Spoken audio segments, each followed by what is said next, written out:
Hello दोस्तों, मैं आपका भाई ऋतिक स्वागत करता हूं आपके अपने YouTube channel agriculture on top knowledge में।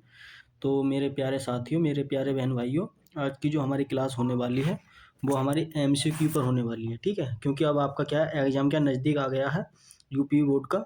ठीक, हाई स्कूल ये क्लास जो है 10th क्लास के लिए और 11वीं क्लास के जो बच्चे हैं, ठीक है, जिन पे क्या एग्रोनॉमी सब्जेक्ट है, जिसके अंदर धान वगैरह ये सब खेती वेती आती हैं, उनके लिए बहुत ही हेल्पफुल है। ठीक है, तो आप इस वीडियो को शुरू से लेकर आखिर तक देखें, क्योंकि इस वीडियो के अंदर मैंने क्या है 50 क्वेश्चन जो है एमसीक्यू लाया हूँ। ठीक है, इसी प्रकार अगली भी अगर आप अच्छा रिस्पॉन्स देते हैं इस वीडियो पर, तो इसी प्रकार क्या है, मैं इसमें जब तक आपका एग्जाम होगा तो लगभग 300 क्वेश्चन करा दूंगा। 300 क्वेश्चन से फिर आपका क्या है, एग्जाम में बाहर नहीं जाने वाला। ठीक है, खासकर इस वीडियो को 10th एग्रीकल्चर, ठीक है, और 11th एग्रीकल्चर वाले स्टूडेंट जरूर देखें। ठीक, ये जो वीडियो है, अगर आप इंटर के बाद, ठीक है, अगर आप इंटर के भी स्टूडेंट हैं तो आपके लिए बहुत ही हेल्पफुल है, क्योंकि आप अगर यूपी कैटेट का एग्जाम देना चाहते हैं तो आपके लिए बहुत ही हेल्पफुल है। तो इसलिए आप क्या इस वीडियो को देख सकते हैं। ओके, तो चलते हैं गैट टाइम वेस्ट करें आगे। ठीक, तो आप देख सकते हैं, अगर आपको ये पीडीएफ चाहिए तो 95 28 63 90 99 पर मुझे मैसेज कर सकते हैं, बिल्कुल फ्री ऑफ कॉस्ट आपको मिल जाएगी। पर एक शर्त है, अपने दोस्तों तक इस चैनल को ज़्यादा से ज़्यादा शेयर करें। ठीक, तो आज के बहुविकल्पी प्रश्न होने वाले मल्टीपल चॉइस क्वेश्चन, जिसे बोलते हैं मल्टीपल चॉइस क्वेश्चन। ये कुछ मैंने पॉइंट लिख रखे हैं। नीचे दिए गए प्रत्येक प्रश्न के 4 क्या आपको विकल्प मिलेंगे इस तरीके से। ठीक है, उसमें से क्या एक उत्तर का आपको सही का छांट कर बताना है। ठीक है दोस्तों, तो इसमें सबसे पहला है, सस्य विज्ञान के पिता माना जाता है, जो हमारे सस्य विज्ञान है, ठीक है, उसके पिता किसे माना जाता है? तो किसे माना जाता है?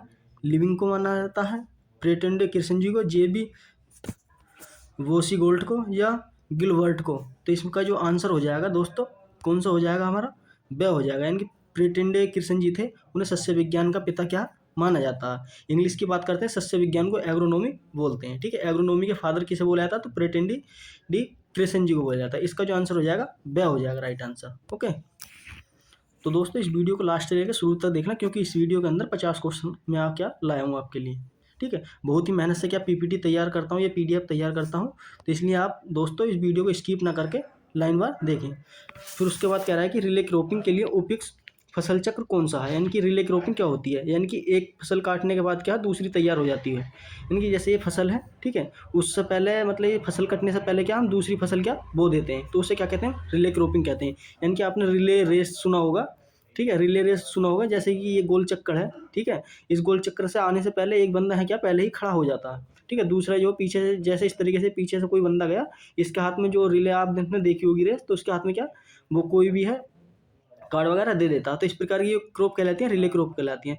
तो इसमें संबंध पूछ रहा है, मतलब कौन सा फसल चक्र है? मक्का आलू गन्ना मूंग का है, मक्का तोरई गेहूं मूंग का है, ज्वार आलू गेहूं मूंग का है, या धान आलू गेहूं लोबिया का है। तो इसका जो आंसर हो जाएगा दोस्तों, कौन सा हो जाएगा? दूसरा हो जाएगा, यानी कि मक्का तोरई गेहूं मूंग का हो जाएगा। ओके, तो आगे देखते हैं। ये वीडियो थोड़ी सी लंबी हो सकती है, तो आप इस वजह से बेचिंता रहें। ठीक है, क्योंकि आपके लिए बहुत ही हेल्पफुल होने वाली है। पर अब है क्वेश्चन नंबर 3, जो 150% फसल चक्र की जो सस्य संगता है वो कौन सी है? यानी कि 150% किसकी है फसल चक्र की संगता? तो इसका जो आंसर हो जाएगा, मक्का गेहूं की है, मक्का आलू गन्ना की है, धान गेहूं की है, मक्का गेहूं मटर चना की है। तो इसका जो आंसर हो जाएगा क्या हो जाएगा हमारा? ब हो जाएगा। कौन सा हो जाएगा? मक्का आलू गन्ने की हो जाएगी। यानी कि 150% जो फसल चक्र सस्य संगता होती है वो किसकी होती है? मक्का आलू गन्ने की होती है। ओके, क्वेश्चन नंबर 4 देखते हैं। क्वेश्चन नंबर 4 कह रहा है कि 200% फसल चक्र की संगता किसकी है? मक्का तोरई गेहूं की, मक्का गेहूं चरई चना की, मक्का आलू गेहूं मूंग की, मक्का मटर गन्ना की। तो इसका जो आंसर हो जाएगा ब हो जाएगा। इसका भी आंसर क्या हो जाएगा हमारा? ब हो जाएगा, मक्का गेहूं चरी चना की। ओके, आगे चलते हैं। अब क्वेश्चन नंबर कितना देखते हैं हम? 5वां देखते हैं। एक वर्ष में उसी खेत पर, यानी कि एक ही वर्ष में उसी खेत पर अधिक फसलों को उगाना क्या कहलाता है? यानी कि एक ही फील्ड है ये हमारा, इसी में ही क्या है, एक से अधिक क्या है, एक वर्ष में उसी खेत पर अधिक फसलों को उगाना, यानी कि एक से ज़्यादा फसलों को उगाना, वो क्या कहलाएगा हमारे? मिश्रित खेती कहलाएगा, बहुफसलीय कहलाएगा, सहफसलीय कहलाएगा, अंतर्वर्ती। तो आप इसका ऑप्शन देख सकते हैं, यानी कि बहु यानी कि बहुत सारी, तो कौन सा कहलाएगा? ब, यानी कि बहुवर्षीय फसलें कहलाएगा। इसका जो आंसर हो जाएगा हमारा ब हो जाएगा। ठीक है, कौन सा हो जाएगा? ब हो जाएगा। ओके, आगे चलते हैं। क्वेश्चन नंबर 6 देखते हैं। कौन सा नंबर? क्वेश्चन नंबर 6 देखते हैं। दो प्रमुख फसलों के बीच में कम समय में ली जाने वाली फसल क्या कहलाती है? जो हम दो फसलों के बीच में एक फसल लेते हैं तो वो कौन सी क्या कहलाती है? नकदी फसलें कहलाती हैं। जो अंतर्वर्ती जिसे बोलते हैं कैश क्रॉप कहलाती हैं, या सहायक फसलें या सहचर फसलें। तो इसका जो आंसर हो जाएगा दोस्तों क्या हो जाएगा हमारा? अंतर्वर्ती, यानी कि क्या है? अंतर से बोना। ठीक है, क्या दो फसलों के बीच में जो अंतर होता है उसमें बोना, इस तरीके से आप समझ सकते हैं। तो अंतर्वर्ती फसलें क्या कहलाती हैं? इसका आंसर क्या हो जाएगा? राइट, वे। ओके, क्वेश्चन नंबर 7 है, इसे देखते हैं। किस वर्ष, ठीक है, क्वेश्चन नंबर 7 कह रहा है किस वर्ष कीट एवं पेस्ट नष्टीकरण एक्ट यानी कि पारित हुआ था? यानी कि कौन सा ऐसा वर्ष था जिसके अंदर क्या है? हमारे कीट एंड पेस्ट का जो नष्ट करने का एक्ट था वो पारित हुआ था। तो इसका जो आंसर हो जाएगा क्वेश्चन नंबर 7 का हमारा 1962 हो जाएगा, 1971 है, या 1970 है, या 1974 है। तो दोस्तों इसका जो आंसर हो जाएगा हमारा ब हो जाएगा, इसका भी आंसर। ठीक है, कितना हो जाएगा? ब हो जाएगा, यानी कि 1971। ठीक, ये बहुत ही अच्छा और बहुत ही सुंदर एमसीक्यू का क्वेश्चन है। गेहूं का वैज्ञानिक नाम क्या है? ये आप सबको क्या पता होगी। तो इसका जो गेहूं का ये वैज्ञानिक नाम होता है ट्रिटिकम एस्टिवम होता है। क्या होता है? ट्रिटिकम एस्टिवम होता है। ओके, और जो इसको और बता दूं जो और बाकी है, हेरिडियम विल्गेरियस किसका होता है? हमारा जौ का होता है। जियामेज मक्का का होता है। सोरगम बाइकलर ज्वार का होता है। ठीक है, किसका होता है? ज्वार का होता है, मक्का का होता है ये वाला। ओके, और ये किसका होता है? हमारा जौ का होता है। ठीक, और ये हमारा किसका? गेहूं का है। वह इसका आंसर राइट हो जाएगा। ओके, आगे चलते हैं। ट्रिटिकम एस्टिवम में गुणसूत्रों की संख्या कितनी होती है? तो ट्रिटिकम जो एस्टिवम है उसके अंदर गुणसूत्र कितने होते हैं? 42 होते हैं। ठीक है, कितने होते हैं? 42 होते हैं। ओके, और ट्रिटिकम ड्यूरम एक इसकी स्पीसीज है गेहूं की, उसके अंदर कितने होते हैं? तो 14 होते हैं। इसका भी आंसर कितना हो जाएगा हमारा? ब हो जाएगा, यानी कितने होते हैं? 14 होते हैं। ओके, क्वेश्चन नंबर 11 देखते हैं। देर से बोई गई, ठीक है, क्या देर से बोई गई गेहूं की फसल की बीज दर कितनी होती है? जो हम क्या है गेहूं की जो है बीज दर कितनी होती है? देर से बुआई करते हैं तो कितनी होती है? 150 से लेकर यानी 140 किलोग्राम पर हेक्टेयर के हिसाब से क्या रख सकते हैं। इसका जो आंसर हो जाएगा ब राइट आंसर हो जाएगा। ओके, जो बोनी किस्म है, ठीक है, किसकी? 12वां क्वेश्चन है, बोनी किस्म के उन्नतशील प्रजाति गेहूं में नाइट्रोजन की कितनी मात्रा देते हैं? ठीक है, 120 किलोग्राम, 140 किलोग्राम, 180 किलोग्राम, 220 किलोग्राम। तो इसका जो आंसर हो जाएगा दोस्तों कितना हो जाएगा? 120 किलोग्राम। ठीक है, कितना? 120 किलोग्राम क्या देते हैं नाइट्रोजन, ठीक है, गेहूं की फसल में, जो बोनी प्रजाति हैं यानी कि वैरायटी हैं। क्वेश्चन नंबर 13 देखते हैं। क्वेश्चन नंबर 13 कह रहा है गेहूं में बीज लुप्त बीमारियों के नियंत्रण के लिए रासायनिक उपयुक्त किया जाता है। कौन सा किया जाता है? जो हमारा बीज में जो डिसीज होती है उसे रोकने के लिए कौन से चीज़ का उपयोग करते हैं? डीडीटी का करते हैं, बाविस्टिन का करते हैं, या लिंडेन का करते हैं, या टेमिक का करते हैं। तो आपको पता होगा हम जो बीज उपचार करते हैं बाविस्टिन से करते हैं, थायराम से करते हैं। ठीक है, दूसरा कौन सा? थायराम। ठीक, या थायराम या बाविस्टिन से हम क्या इन दोनों से क्या हम करते हैं। ठीक है, ऑप्शन में आपको इसमें बाविस्टिन दे रखा, अगर आपको थायराम है मिलता तो आप उससे भी क्या कर सकते हैं। इसका जो आंसर हो जाएगा वह राइट आंसर हो जाएगा। ओके, अब कह रहा है कि गेहूं के अंकुरण के लिए उपयुक्त तापमान कितना होता है? दोस्तों मैंने जितनी भी कल्टीवेशन है ये सब अपने यूट्यूब चैनल पर करा रखी है। एक बार नहीं देखी तो आप जाकर देख सकते हैं। अगर उनके पीडीएफ चाहिए तो मैंने जैसे आपको शुरू में नंबर बताया था उस पर आप ये मैसेज कर सकते हैं, आपको फ्री ऑफ कॉस्ट ये पीडीएफ क्या मिल जाएगी। ठीक है, तो इसमें जो है गेहूं के लिए अंकुरण के लिए उपयुक्त तापमान, ठीक, तो कितना होता है? 25 से 27 डिग्री, 20 से 22 डिग्री, 16 से 18 डिग्री, या 28 से 30 डिग्री। तो इसका जो आंसर हो जाएगा दोस्तों कितना हो जाएगा हमारा? 20 से 22 डिग्री, यानी कि क्वेश्चन नंबर 14 का ब राइट आंसर हो जाएगा। ओके, गेहूं की सिंचाई की सबसे महत्वपूर्ण अवस्था कौन सी है? ठीक है, ये इंपॉर्टेंट है ये वाला, इसे आपको क्या पता होना चाहिए। दाने बनने की अवस्था, ताजमूल या शिखर जड़ बनने वाली अवस्था, ट्रेलिंग यानी कि कल्ले फूटने वाली अवस्था, या दूध अवस्था। तो आपका पता होगा इसका जो आंसर हो जाएगा दूसरा हो जाएगा, यानी कि ताजमूल जो उसकी शिखर की क्या जड़ बनती है उस समय क्या हम देते हैं तो उसके लिए बहुत ही हेल्पफुल होती है। सबसे महत्वपूर्ण गेहूं की क्या सिंचाई की इरिगेशन कहलाती है। इसका आंसर कितना हो जाएगा? ब हो जाएगा। ओके, उन्नत हलन फसल की प्रजाति है। जो उन्नत हलन है वो फसल किसकी प्रजाति है? तो इसका जो आंसर हो जाएगा क्या हो जाएगा? जौ है, गेहूं है, धान है, मक्का है। तो दोस्तों इसके जो है उन्नत हलन जो प्रजाति किसकी है? हमारी गेहूं की है। ठीक है, क्वेश्चन नंबर इसमें का 16 का ब क्या राइट आंसर हो जाएगा। ओके, पूसा गोल्ड, ठीक है, कौन सी? पूसा गोल्ड, जिसे WRI 544 फसल की प्रजाति के नाम से क्या जाना जाता है? तो कौन सी है? जौ है, गेहूँ है, धान है, टिट्टिकेल है। तो इसका जो आंसर हो जाएगा गेहूँ है। ठीक है, किसके नाम से पूसा गोल्ड किसके नाम से जानी जाती है? गेहूँ के प्रजाति है। ठीक, टिट्टिकेल किसके संकरण से पैदा होता है? ठीक है, इसमें कह रहा है कि टिट्टिकेल जो है हमारा क्वेश्चन नंबर है, टिट्टिकेल किसके संकरण से पैदा होता है? गेहूं एवं जौ से, गेहूं एवं राई से, जौ एवं राई से, मक्का एवं जौ से। तो इसका जो आंसर हो जाएगा दोस्तों गेहूं एवं राई से क्या है? वह इसका राइट आंसर हो जाएगा। ओके, इंपॉर्टेंट है ये वाला पॉइंट भी। क्वेश्चन 19, ठीक है, इसे भी आपको क्या अच्छी तरह पता होना चाहिए। फेलियरस माइनर किस फसल से संबंधित है? फेलियरस माइनर क्या है? एक वीड है। तो वो किस में ज़्यादा लगता है? धान में लगता है, गेहूं में लगता है, गन्ना में लगता है, आलू में लगता है। तो दोस्तों ये आपको पता होगी, जिसे हम फेलियरस माइनर को गेहूं का मामा भी बोलते हैं। तो ये किस में लगता है? हमारे गेहूं में लगता है। आपको क्या है, डायरेक्ट उसमें क्या है, गेहूं का मामा ना दे के उसमें फेलियरस माइनर दे सकता है, यानी कि साइंटिफिक उसका नाम क्या दे सकता है। तो इसलिए आपको क्या कन्फ्यूज करने के लिए कुछ भी एग्जाम में दे सकता है। ओके, तो इसका जो आंसर हो जाएगा गेहूं हो जाएगा। क्या हो जाएगा? गेहूं हो जाएगा। ठीक, क्वेश्चन नंबर 20 कह रहा है कि गेहूं में खरपतवार यानी कि फेलियरस माइनर का नियंत्रण किस प्रकार करते हैं? जो गेहूं की है फसल, उसमें किस प्रकार से हम कर सकते हैं? तो 2,4-D का क्या उपयोग कर सकते हैं? किसका प्रयोग कर सकते हैं? 2,4-D का। ठीक है, 2,4-D का या वैलिसियान का क्या प्रयोग कर सकते हैं? इन दोनों में से क्या चौड़ी पत्तीदार जो होते हैं उनका हम क्या प्रयोग कर सकते हैं। ओके, इसका जो आंसर हो जाएगा वे राइट क्या हो जाएगा। ठीक है, कौन सा? वे हो जाएगा राइट आंसर। ओके,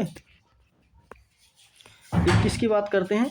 तो गेहूं में करनाल वंट है, वो किसके थ्रू होता है? ठीक है, गेहूं का जो करनाल वंट है वो किसके थ्रू होता है? जीवाणु के थ्रू होता है, जीवाणु के थ्रू होता है, विषाणु के थ्रू होता है, या नीमाटोड के थ्रू होता है, या फफूंद के थ्रू होता है? इसका जो आंसर हो जाएगा क्या हो जाएगा हमारा? द हो जाएगा। ठीक है, फफूंद के थ्रू होता है करनाल वंट, यानी कि आप इसके नाम से ही समझ सकते हैं। ये सबसे पहले करनाल जो देखा गया था, वंट नाम का जो डिसीज है, सबसे पहले करनाल में देखी गई थी। किसके अंदर देखी गई थी? गेहूं के अंदर देखी गई थी। और ये किसके थ्रू लगती है? फंगस के थ्रू लगती है। ठीक है, यानी कि फफूंद के थ्रू लगती है। ओके, क्वेश्चन नंबर कह रहा है गेहूँ 20, गेहूँ का कौन सा? गेहूं का सेहू रोग यानी कि ईयर कोकिल रोग किसके कारण लगता है? ईयर कोकिल जो रोग है किसके कारण लगता है? नीमाटोड के कारण लगता है, फफूंद द्वारा लगता है, बैक्टीरिया द्वारा लगता है, या वायरस के थ्रू लगता है? ठीक है, इसमें क्या है, आपको क्या 4 ऑप्शन दे रखे हैं।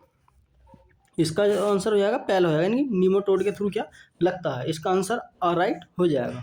ओके, आगे चलते हैं। जो क्वेश्चन नंबर 23 कह रहा है गेहूं की और कंबाइन, ठीक है, गेहूं की कंबाइन कटाई के बाद छूटे तने को हम क्या करना चाहिए? जो हमारे कंबाइन से हमने क्या गेहूं की कटाई कर दी है, उसके अंदर क्या कुछ आपने देखा होगा, उसके जो तने रह जाता है उसके हम क्या करना चाहिए? हसिया से उसे काट देना चाहिए, जला देना चाहिए, ज़मीन में पलट देना चाहिए, या अथवा नष्ट कर देना चाहिए। तो आपको इसका जो आंसर हो जाएगा राइट, ज़मीन में क्या हमें पलट देना चाहिए। इससे क्या होगा, हमारी ज़मीन की क्या उर्वरकता बढ़ जाएगी, यानी कि क्वालिटी जो होगी मिट्टी की बढ़ जाएगी, जिससे आने वाली फसल क्या हमारी अच्छी हो। अगर हम जलाते हैं तो उसके अंदर जो लिविंग ऑर्गेनिज्म होते हैं वो क्या नष्ट हो जाने की संभावना होती है। ओके, आगे चलते हैं। क्वेश्चन नंबर क्या 24 को देखते हैं। चूहा नियंत्रण हेतु दवा प्रयोग की जाती है? Zinc phosphate, zinc sulphate, zinc phosphide, या जिंक कार्बोनेट? तो इसका जो आंसर हो जाएगा दोस्तों क्या हो जाएगा? चूहे को नियंत्रण करने के लिए हम किसका प्रयोग करते हैं? जिंक फास्फाइड का क्या उपयोग करते हैं। क्वेश्चन नंबर का 24 का क्या हो जाएगा? से ठीक आंसर हो जाएगा जिंक फास्फाइड। ठीक है, गेहूं में असंचित, ठीक है, उनकी असंचित अवस्था में बोई जाने वाली जाति कौन कौन सी है? इनकी गेहूं की जो जहाँ पर क्या पानी की कमी होती है, ठीक है, वहाँ पर हम कौन कौन सी क्या वैरायटी बो सकते हैं गेहूं की, उसके बारे में क्या पूछ रहा है। तो गेहूं की WH 221 है, ठीक है, कौन सी है? 221 है। या कौन सी हमारी DVDW 17 है, DVDW कौन सी हमारी 17 है, ठीक। या सी कितनी है हमारी? 306 है, ठीक, 306 है। या HD 2985 है। तो इसका जो आंसर हो जाएगा दोस्तों कौन सा हो जाएगा हमारा? इसका आंसर, इसका जो आंसर हो जाएगा हमारा क्या हो जाएगा हमारा? इसका 306, ठीक है। एल्युमिनियम फास्फेट का व्यापारिक नाम क्या है? ठीक, एल्युमिनियम फास्फेट है, उसका क्या व्यापारिक नाम क्या क्या हमारा? सेल्फास है, ठीक है। कौन सा हमारा? सेल्फास है, ठीक है। इसे क्या हम सेल फेंक हुई की क्या आप सेल कर सकते हैं, इनकी सेल्फास है। ओके, इसका आंसर हो जाएगा से राइट आंसर हो जाएगा, ठीक। अब देखते हैं क्वेश्चन नंबर 27। टिट्टिकम एस्टिबम पादप है, ठीक है, कैसा है हमारा? टिट्टिकम जो एस्टिबम है वो कैसा? द्विगुणित है, त्रिगुणित है, षष्ठगुणित है, या चतुर्गुणित है? इसका जो आंसर हो जाएगा, इसका जो आंसर हो जाएगा ये थोड़ा क्या है, गलत है, तो इसकी जगह आप कर सकते हैं अगुणित। ठीक है, क्या कर सकते हैं, अगुणित। इसका जो आंसर हो जाएगा अगुणित राइट हो जाएगा। टिट्टिका में एस्टिमम पादप है वो अगुणित होता है। ठीक, आगे चलते हैं। सामान्य विधि द्वारा रोपाई धान की पौध की उम्र कितनी होती है? इंपॉर्टेंट है ये, कई बार क्या एग्जाम में आपके पूछा गया है, कई साल के पिछले यूपी बोर्ड के पेपर है उनमें भी और यूपी कैटेट में भी क्या पूछा गया है। 12 से 14 दिन होती है, 18 से 20 दिन होती है, 21 से 25 दिन होती है, 30 से 35 दिन होती है। तो इसका जो आंसर हो जाएगा कितना हो जाएगा हमारा, 21 से 25 दिन के अंदर क्या हम लगा देते हैं धान की पौध अपने फील्ड में। ओके, ट्रांसप्लांटिंग कर देते हैं। 29वां क्वेश्चन है, जो संकर धान की बीज दर कितनी होती है? जो हमारा संकर धान है उसकी जो बीज दर कितनी होती है? 30 kg होती है, 25 kg होती है, 20 kg होती है, 15 kg होती है। तो इसका क्वेश्चन आंसर का ये हो जाएगा ब, राइट, यानी कि 25 kg पर हेक्टेयर क्या होती है। ओके, अब देखते हैं क्वेश्चन नंबर 30, यानी कि खैरा बीमारी किस फसल में लगती है? ठीक, खैरा बीमारी किस फसल में लगती है? मक्का में लगती है, गेहूं में लगती है, धान में लगती है, ज्वार में लगती है। तो खैरा बीमारी लगती है हमारी किस में लगती है? धान में लगती है। किसकी कमी से लगती है? जिंक की कमी से लगती है। धान का जो खैरा रोग है किस तत्व की कमी से लगता है? तो ये लगता है किसकी? जिंक की कमी से। ठीक है, किसकी कमी से लगता है? जिंक की कमी से लगता है। ओके, अब क्वेश्चन नंबर हम 32 देखते हैं। देश में कृषि फसलों में अग्रणी राज्यों व फसलों के जोड़े प्रस्तुत गलत जोड़े में इंगित करते हैं। चाय जो असम है, चावल में जो सबसे ज़्यादा चाय जो असम में होती है, चावल बिहार में होता है, जौ या मक्का। ठीक है, इसका जो आंसर हो जाएगा क्या हो जाएगा? ठीक, इसका जो आंसर हो जाएगा जौ, आप सॉरी इसे क्या कर सकते हैं, गन्ना। ठीक है, गन्ना कहाँ होता है? हमारे उत्तर प्रदेश में होता है। ठीक, उसके बाद इसके की जगह क्या करते हैं? जूट। ठीक, क्या कर सकते हैं? जूट। ठीक, पश्चिम बंगाल कर सकते हैं। आपको पता होगी चाय जो सबसे ज़्यादा होती है हमारी कहाँ होती है? असम में होती है। गन्ना आपको पता होगा सबसे ज़्यादा खेती कहाँ करते हैं? उत्तर प्रदेश के अंदर करते हैं। जूट की सबसे ज़्यादा खेती कहाँ होती है? पश्चिम बंगाल में होती है। इसका जो आंसर हो जाएगा चावल, यानी कि इसमें क्या, ये गलत है। ठीक है, चावल जो बिहार में नहीं होता, पूरी जो साउथ एरिया उसमें सबसे ज़्यादा क्या ग्रो किया जाता है। ठीक है, आगे चलते हैं। क्वेश्चन नंबर 33 देखते हैं। क्या देखते हैं? क्वेश्चन नंबर 33 देखते हैं। पूसा 11-21 किस फसल की प्रजाति है? हमारी जो पूसा 21 है किस फसल की प्रजाति है? गेहूं की है, धान की है, जौ की है, मक्का की है। तो इसका आंसर जो हो जाएगा ब हो जाएगा, यानी कि किसकी है? पूसा 11-21 धान की है। ओके, बात करते हैं 34 का। डैपोक विधि क्या है? डैपोक विधि किस फसल से संबंधित है? अड़हर से है, गेहूं से है, जौ से है, धान से है। डैपोक विधि में क्या होता है, एक नर्सरी क्या हम तैयार करते हैं, तो ये किससे? हमारी धान से है। ठीक है, किससे? हमारी डैपोक विधि किससे संबंधित है? धान से है। इंपॉर्टेंट है ये वाला क्वेश्चन भी। ठीक है, क्वेश्चन नंबर 35 देखते हैं। धान में खरपतवार, ठीक है, जो धान में जो बीड़ होते हैं उन्हें नियंत्रित करने हेतु यानी कि मचैटी का प्रयोग रोपाई के कितने दिन पश्चात करते हैं? ठीक है, जो धान में हम करते हैं मचैटी। ठीक है, मचैटी आपने क्या, जो मट्टी चढ़ाते हैं डोलों पर, ठीक है, पानी से, यही तो 10 से 15 दिन के बाद करते हैं, 3 से 4 दिन के बाद करते हैं, या 20 से 25 दिन के बाद, 30 से 35 दिन के बाद। तो इसका जो आंसर हो जाएगा राइट, क्या हो जाएगा हमारा? 3 से 4 दिन के बाद हम क्या कर देते हैं। ठीक, अब 36, क्वेश्चन नंबर 36 है एमसीक्यू। धान में गंदी बग आक्रमण कब करता है? अंकुरण के समय करता है, जब बाली बनती है तब करता है, या दूध वाली अवस्था होती है तब करता है, या परिपक्वता के समय यानी कि मैच्योरिटी टाइम पर करता है? इसका जो आंसर हो जाएगा कब करता है? जब दूध उसमें क्या पड़ना चालू हो जाता है, तो धान का जो गंदी बग है वो उस समय क्या अटैक करता है। क्वेश्चन नंबर जो इसका 36 का से जो है वो राइट आंसर हो जाएगा। ओके, कह रहा है कि बेबीलोव क्या है?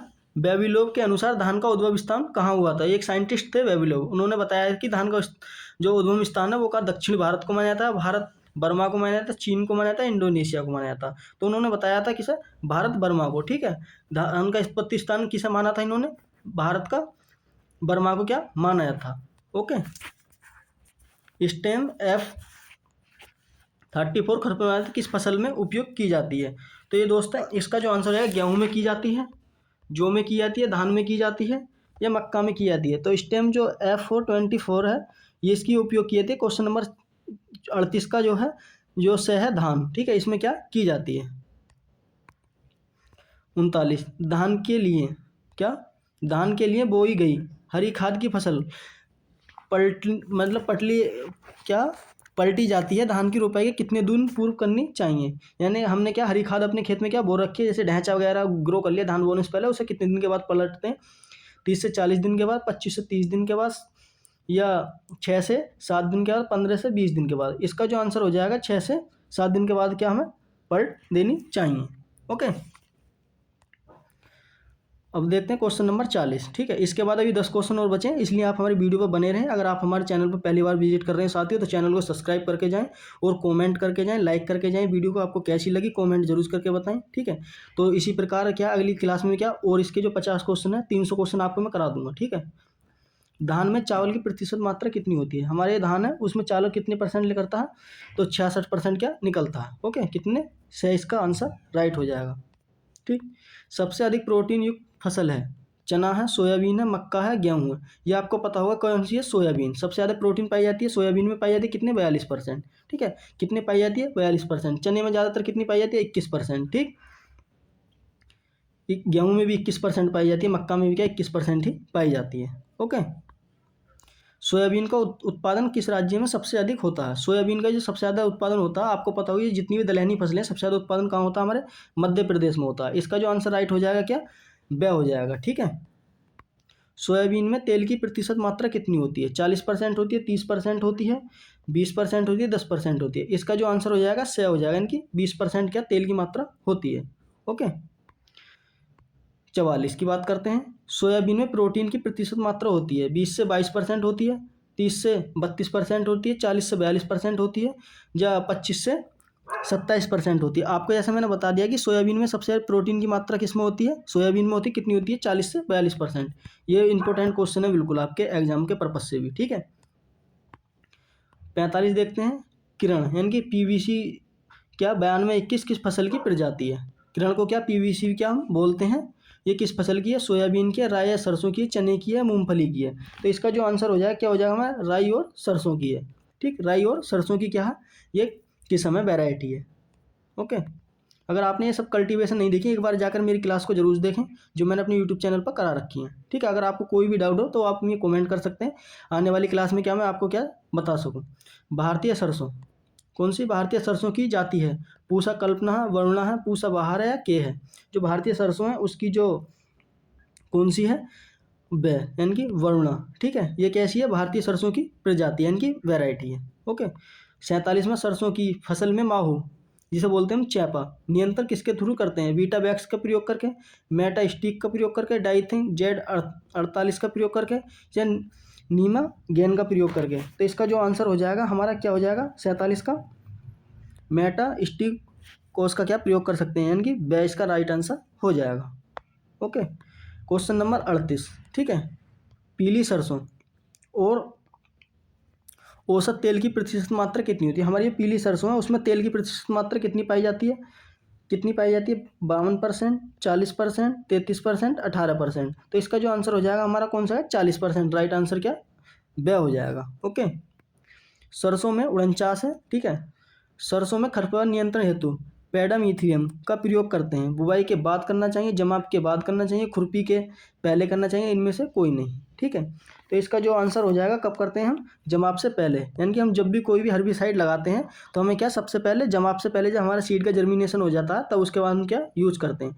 आप देख सकते हैं जितने खरपतवार हैं, ठीक है, कोई सा भी एग्जाम में पूछ ले तो खरपतवार का हम सबसे ज़्यादातर यूज करते हैं तो जमाव के बाद, जमाव के पहले करते हैं। ठीक है, जमाव के क्या है हम पहले करते हैं, यानी कि बुवाई के पहले करते हैं। ठीक है, इसके बाद नहीं, पहले।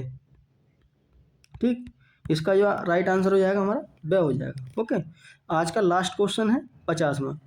ठीक है, ऊष्मा 120 यानी कि सॉरी ऊष्मा नहीं है, ये ऊष्मा नहीं है, क्या आ जाएगा? उपास। क्या आ जाएगा? उपास। 120 किस फसल की प्रजाति है? अरहर की है, चना की है, मूंगफली की है, मटर की है। तो दोस्तों इंपॉर्टेंट है, उपास 120 जो वैरायटी है किसकी है? अरहर की है। कई बार यूपी के टेट एग्जाम में भी क्या ये पूछा गया है, इसलिए आपके यूपी बोर्ड में भी क्या पूछ सकता है। ठीक है, तो थैंक यू दोस्तों। आई होप, मुझे उम्मीद है कि आपको ये वीडियो अच्छी लगी होगी। ठीक है, अगर आपको अच्छी लगी हो तो दोस्तों कमेंट करके जाएं, एक प्यारा सा बताएं हमें कैसी लगी और सपोर्ट करें। ठीक है, जल्दी से जल्दी मेरे सब्सक्राइबर जो 700 तक पहुंचाओ, क्योंकि आप सबका सपोर्ट है। तो इसी प्रकार क्या मैं आपके लिए रोज़ डेली बेस मेहनत करता हूँ और PDF तैयार करता हूँ दोस्तों। बस आपके लिए इतना तो बनता है कि आप मुझे सपोर्ट करें और अपने दोस्तों तक इस वीडियो को ज़्यादा से ज़्यादा शेयर करें। अगर आपको ये PDF चाहिए जितनी भी मैंने क्लासें करा रखी है तो 95 28 63 90 99 पर मैसेज कर सकते हैं, आपको फ्री ऑफ कॉस्ट क्या PDF मिल जाएंगी। पर एक शर्त होनी चाहिए, आप हमारे चैनल को सब्सक्राइब करें और अपने दोस्तों तक शेयर करें। तो दोस्तों मिलते हैं इसी प्रकार की अगली वीडियो में, तब तक के लिए मैं इजाज़त दें। धन्यवाद, मस्त रहें, स्वस्थ रहें, आपका दिन शुभ हो।